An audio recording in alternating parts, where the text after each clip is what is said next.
예, 안녕하세요. 큰바이군입니다. 오늘은 6월 26일에 특징 테마를 좀 보여드리고 한 5개 종목 정도를 간단하게 살펴보도록 할게요. 그래서 오늘은 네, 반도체, 2차전지, 석유화학, 조선통신, 유리기판, 통신장비와 같은 테마들이 특징 테마로 떠올랐고요.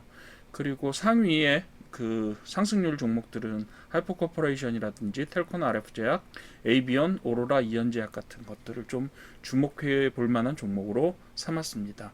자세한 내용들을 같이 보시죠. 일단 반도체, 2차전지, 석유화학, 뭐 제가 좀 전에 말씀드렸던 특징 테마들이 있긴 한데요. 여러분 정확하게 보시면 오늘은 특징 테마가 없는 날이라고 보셔도 큰 상관은 없을 것 같습니다. 일단 코스피의 지수하고 코스닥이 동반 하락을 했고요. 물론 코스닥의 하락 쪽이 조금 더 크기는 합니다. 근데 지난 월요일 날은 전쟁 이슈 때문에 일시적인 상승세가 꺾이는 조정기를 가졌다면 오늘은 사실상 큰 이슈가 없습니다. 예, 중동의 뭐 그 휴전 협정 같은 것들이 이제 진행이 되고 있고 그리고 뭐 크게 국제적인 이슈들이 없음에도 불구하고 단기적인 상승에 따른 어떤 그 일시적인 조정 정도로 봐주시면 될 것 같고 그렇다고 하더라도 지금 3070대에 상당히 강력한 상승세가 유지된 채로 있고 이 조정기가 얼마나 진행될지는 모르겠지만 곧 다시 뚫고 올라가더라도 이상하지는 않습니다. 물론 뭐 올라갈지 내려갈지에 대해서 섣부르게 판단하는 것은 지금에서는 합당하지 않다고 생각이 듭니다만 어쨌든 지금은 하루 동안의 일시적인 조정기를 가졌다. 사실 어제를 포함하면 어제는 보합세였고 오늘은 약간 떨어졌고 코스닥은 좀 이틀 연속 떨어졌고 이렇기 때문에 조정기가 조금 갈 수도 있겠다라는 생각이 들기는 합니다. 하지만 뭐 여러 가지 여건상 그리고 상법 개정안이나 이런 부분들이 아직은 좀 긍정적인 신호들을 내고 있다라고 볼 수 있겠습니다. 그래서 오늘 보셨던 반도체나 2차전지 같은 경우는 마이크론의 실적 호조라든가 아니면 필라델피아 반도체 지수의 약한 상승세라든지 이런 것들이 여기를 밀어 올렸다라고 살짝 뭐 올렸다라고 보시면 되겠고요. 2차 전지도 역시 미국의 퀀텀 스케이프에서 차세대 전지에 관련된 뭐 새로운 기술들이 발표가 됐다라는 것 때문에 살짝 그런 것들이 외부적인 요인에 의해서 외부적인 어떤 테마 뉴스에 의해서 살짝 올라간 거라고 볼 수 있고요. 그리고 석유화학, 조선, 통신, 유리기판 일부 같은 경우는요. 종목에 따라서 저가에 대한 매수세들이 유입된 걸로 보여집니다. 조정기에 나타나는 전형적인 어떤 매수세라고 보시면 되겠고요. 통신장비도 일부 통신장비가 개선되기는 했고 그리고 센서비나 RF HSE나 아니면 오늘 ENM 같은 경우는 거의 10%대의 상승세를 이어갔지만 이것이 어떤 대세에 영향을 미치는 정도의 테마로 작동하지는 못했다. 이렇게 보시면 될 것 같습니다. 통신장비 같은 경우는 이제 실적 개선들이 조금 이제 도움을 주었다. 이렇게 보여지고요. 그래서 전체적으로 보시게 되면 오늘은 어떻다? 테마가 없는 날이다. 라고 보셔도 크게 뭐 과언이 아닐 거라고 생각이 듭니다. 이 정도로 보시면 될 것 같고요.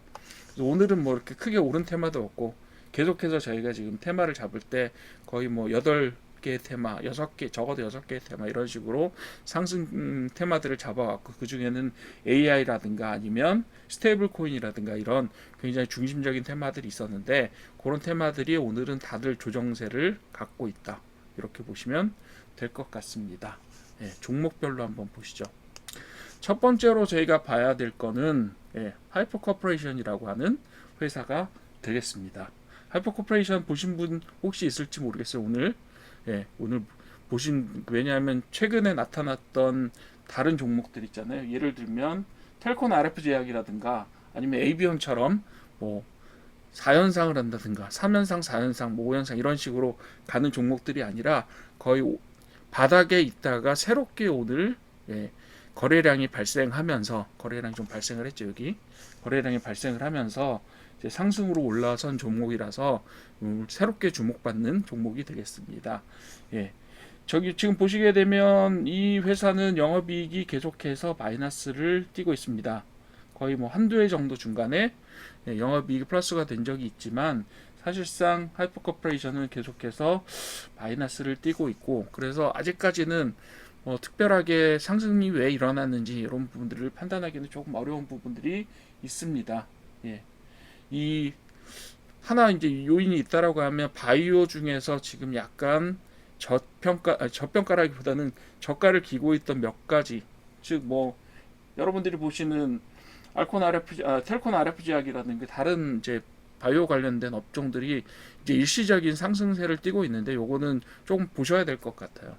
예, 좀 보셔야 될 것 같아요. 왜냐하면 지금 하이퍼 코퍼레이션 같은 경우 단기간에 어마어마한 급락세를 보이고 있잖아요. 예를 들면 예, 주봉을 보셔도 마찬가지로 이렇게 예, 엄청난 급락세를 보이고 있습니다. 실제로 얼마나 떨어졌나 봤더니 자 여기서 단기적으로 낙하하기 전부터 최저점까지를 따져봤더니 얼마냐면 87% 정도 하락을 했습니다. 그러다 갑자기 바닥을 만들면서 여기에서 1,600원 정도의 바닥을 만들었죠. 그러면서 점차 상승을 하고 여기에 보시게 되면 약간의 매집 흔적이라고 볼 수 있는 부분들이 있을 수는 있어요. 그러면서 갑자기 어떤 신호도 없이 갑자기 급상승을 한 그런 현상들을 보실 수가 있고요. 그래서 여기서는 지금 아직까지 240선에서 많이 떨어져 있어요. 그리고 지금 하방으로 쭉 내려오면서 이격도가 되게 심해져 있는 상태이기 때문에 얘가 갑자기 올라가서 어떻게 보면 상승을 지속하기보다는 다른 이평선을 끌어내릴 때까지 조금 소강 상태를 갖거나 고가 누리를 할 가능성은 있다. 이렇게 보시면 되겠고요. 그리고 만약에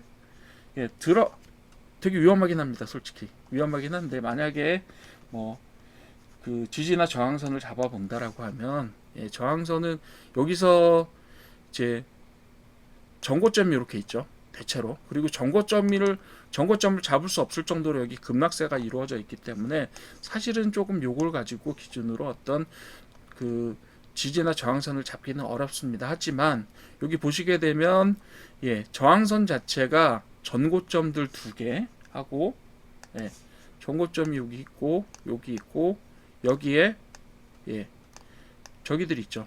마찬가지로 여기에 거래량들이 존재하잖아요. 그래서 만약에 얘가 조정기를 갖는다면 여기까지 조정기를 갖고 나서 혹시라도 그 다음에 이제 상승대로 전환할 가능성은 없지는 않습니다. 하지만 지금으로 보면 사실 이게 돌발적으로 이렇게 상승된 경우는 사실상 조금 조심하면서 보셔야 되는 게 아닌가 이렇게 생각이 듭니다. 요 점은요, 여기가 지금 가격대로 보시게 되면 한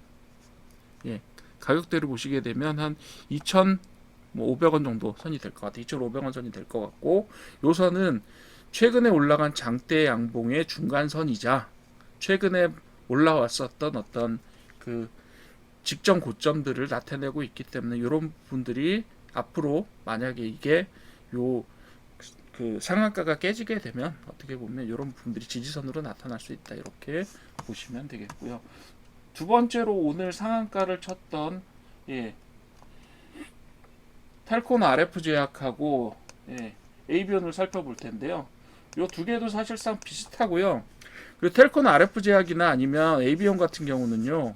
한번 보시면 그래프가 에이비온 같은 경우는 특히 보시게 되면 이 차트가 아주 기가 막힙니다. 여기서부터 이렇게 쭉 떨어졌다가 갑자기 4연상을 때리고 전고점을 돌파해서 여기까지 가 있는 상태예요. 상당히 재밌죠? 여기까지 가 있는 상태입니다. 그래서 지금 보시게 되면 작년 9월달 정도에 이뤘던 전고점 있죠? 8월 29일에 정확하게 이 전고점까지 가 있다라고 보시면 되겠어요. 사실 이 4현상이 지속되고 있기 때문에 이게 어디까지 갈지 어떻게 움직일지는 사실상 지금 저로서도 짐작이 안 되는 상태가 되겠습니다. 그래서 이거는 4현상을 때렸기 때문에 되게 주목받는, 한마디로 되게 스타가 되는, 며칠 동안 스타가 되는 주식이 되어 있습니다만 사실상 영업이익이라는 이런 시점에서 보시게 되면 조금은 주의하셔야 되는 부분이 없지 않다 이렇게 말씀드릴 수 있고, 텔콘 RF 제약도 마찬가지입니다. 지금 역시 텔콘 RF 제약도 계속해서 3연상 때리고 있죠. 여기서 보시게 되면 그렇죠. 이렇게 보시면 이렇게 3연상을 때리고 있는데, 그래서 두 가지가 사실은 두 개의 주식이요. 두 개의 종목이 어떤 그 지배 구조의 연관성을 가지고 있는 종목들입니다. 그래서 이런 것들을 주목해 보시되, 얘는 좀 주목하시되 섣불리 들어가시는 맛이라 이렇게 말씀을 좀 드리고 싶네요. 네, 그렇게 보시면 되겠고요. 자, 오늘의 주목할 주식 두 가지 정도를 보셨으면 좋겠어요. 하나는 오로라라고 하는 캐릭터와 엔젤 산업을 중심으로 사업을 영위하고 있는 그런 사업체가 되겠습니다. 굉장히 많이 올랐죠. 오늘 보시게 되면 오늘 몇 퍼센트 올랐냐면 약 28% 정도 올랐습니다. 상한가에 가깝게 올랐지만 상한가를 나타내지는 못했던 것 같아요. 그죠? 상한가까지 가지는 못했어요. 여기가 장대 양봉으로 그냥 끝났어요. 보시게 되면 그죠? 얘는 그냥 어떻게 됐어요? 윗꼬리도 없는 상태에 장대 양봉으로 쭉 올라가 버렸습니다. 아마 이것에 영향을 미치는 어떤 영향은 사실 뉴스나 요즘 소식을 보시면 뭐 조금 알 수는 있어요. 짐작은 할 수 있으나 그것이 정확하게 영향을 미쳤다라고 할 수는 없겠지만 신생아 출산 비율이 34년 만에 최고의 증가율을 보였다라고 했어요. 그런 것들이 앞으로 엔젤 산업에 있어서의 장기적인 전망을 투영을 했다 이렇게 보실 수는 있을 것 같고요. 자, 보시게 되면 지난 주봉을 한번 볼 텐데요. 지난 2020년부터 따져보게 되면 2020년부터를 따져도 진폭 자체가 한 2.5배 정도밖에 안 됩니다. 최고점과 최저점을 따져도 5년 동안 이렇게 많이 움직이는 종목이 아니에요. 그런데 어떤 모멘텀을 딱 받았을 때 굉장히 크게 뛰어 올랐습니다. 이거 역시 조금 주목을 해보시되 바로 들어가시는 거는 조금 위험할 수 있다 이렇게 보시고, 이 주식 같은 경우 이 종목 같은 경우는 지금 241선을 얼마 전에 뚫었잖아요. 뚫고 나서 계속해서 상승을 진행하다가 바로 한 번에 이 전고점들을 다 뚫어버려. 전고점이 뭐라고 말할 수 없는 굉장히 강력한 추세로 뚫어버립니다. 이 정도가 되죠. 그래서 요거는 사실상 요 조정기를 한번 기다렸다가 들어가셔도 큰 문제가 없어요. 왜냐하면 영업이익 자체가 엄청 매년 정확한 영업이익을 내고 있고 매출액도 일정하게 계속 잘 나오고 있어요. 그리고 심지어 얘는 어떠냐 하면 PBR이 0.4입니다. 그러니까 여러분들이 가치 투자의 측면이건 아니면 차트를 보시건 어떻게든지 들어가시는 것이 위험한 주식은 아니에요. 위험한 종목은 아닙니다. 물론 단기적으로 지금 많이 올랐기 때문에 약간 조정기를 가질 때 들어가시면 훨씬 더 수익을 보실 수 있겠죠. 하지만 장기적으로 가신다고 하더라도 결코 손해를 볼 수 있는 종목은 아닐 거다라고 감히 예측을 한번 해봅니다. 여기 들어가실 때 요거는 조정기를 통해서 한번 주목을 해보시고, 얘는 이런 종목들은 관심 종목에 넣어두셔도 크게 문제가 없을 것 같습니다. 자, 마지막으로요, 이현제약 한번 볼게요. 이현제약은 제약업체고요. 최근에 기존의 어떤 사업을 해오던 제약 사업에서 조금 더 연구개발비 쪽을 투자하는 그런 분위기로 최근에 이제 적자 전환이 됐지만, 실제로 영업이익이 적자 전환이 됐지만 단기 순이익은 계속해서 흑자를 나타내고 있고요. 그리고 안정성 면에 있어서는 상당히 뛰어난 회사라고 보고, 역시 PBR 측면에서도 1.1과 가까운 성적을 보이고 있고, 그리고 부채 비율도 100% 정도라서 제법 안정적인 회사, 안정적인 매출을 내고 사업적으로 잘하는 회사라고 보시면 될 것 같아요. 역시 지금 현재 전체적으로 봤을 때도 약간 전체 실적에 비해서 저평가되어 있는 회사다라고 볼 수가 있고요. 그리고 갑자기 여기에서 최근에 최대 거래량을 보여주면서 약 400만 주 정도 거래가 됐네요. 그죠? 400만 주 정도 거래가 됐는데 유통 비율을 따져 보시게 되면 얘는 한 900만 주 정도가 800에서 900만 주 정도가 전체적인 유통 비율이 될 거예요. 그런데 지금 한 400만 주 정도니까 약 0.5회전 정도를 하는 안정적인 주식에 있어서는 상당히 좀 큰 유통 회전 비율을 가지고 지금 여기에서 상승세를 보여주고 있다라고 보시면 될 것 같고요. 자, 여기서 지금 저희가 이제 지지저항 정도는 한번 마련해 봐야죠. 지금 여기 올라갔고 240선을 현재 뚫은 상태라서요. 뚫은 상태라서 여기에서 14,000원 정도에, 그리고 15,000원이 지금 여기 접전이 많았죠. 지금 벌써 3번이나 여기를 뚫으려다가 실패했고, 그 다음 시도에서 뚫어서 어디까지 가느냐면 17,000원, 18,000원 정도까지 갑니다. 그리고 최종적으로는 18,000원 정도에서 그 꼬리가 나타나고 있어요. 그래서 여기서 보시게 되면 뭐 16,000원에서 17,000원 사이에 여기에 한번 앞으로 저항선이 나타날 수 있다라고 보여지고요. 근데 이런 경우에 대개 이렇게 하나만 나타나서 240선을 딱 뚫었을 경우에는 어떤 경우가 많아요. 대체로 보면 앞으로 조정기가 올 수도 있고 살짝 하락하면서 고가놀이를 할 수도 있고 뭐 여러 가지 가능성이 있긴 하죠. 그리고 다시 하락해서 조정기를 갖는 그런 부분들을 볼 수가 있어요. 물론 여기에서 이렇게 갑자기 쏘는 경우도 있을 수가 있죠. 뭐 저도 내일의 거는 장담을 할 수 없으나 어쨌든 이 종목 자체는 상당히 안정적이고 그리고 평가도 저평가되어 있는 상태이기 때문에 들어가셔서 장기로 가신다고 하더라도 큰 문제는 없을 것 같다라고 하는 것이 저의 개인적인 평가가 되겠습니다. 그래서 내려올 때라고 하면 물론 여기에도 손절선이 존재할 수 있기 때문에요. 손절선은 여기에 가운데 반 정도 되는 12,000원 선 그리고 많이 빠지게 되면 11,000원 선에서 10,000원 선까지가 여기가 저항선이자 지지선이자 그 손절선이 되지 않을까라고 생각합니다. 지금 현재 가격이 13,000원인데 여기서 20% 정도 한 15% 정도가 빠지면 12,000원 선까지 내려옵니다.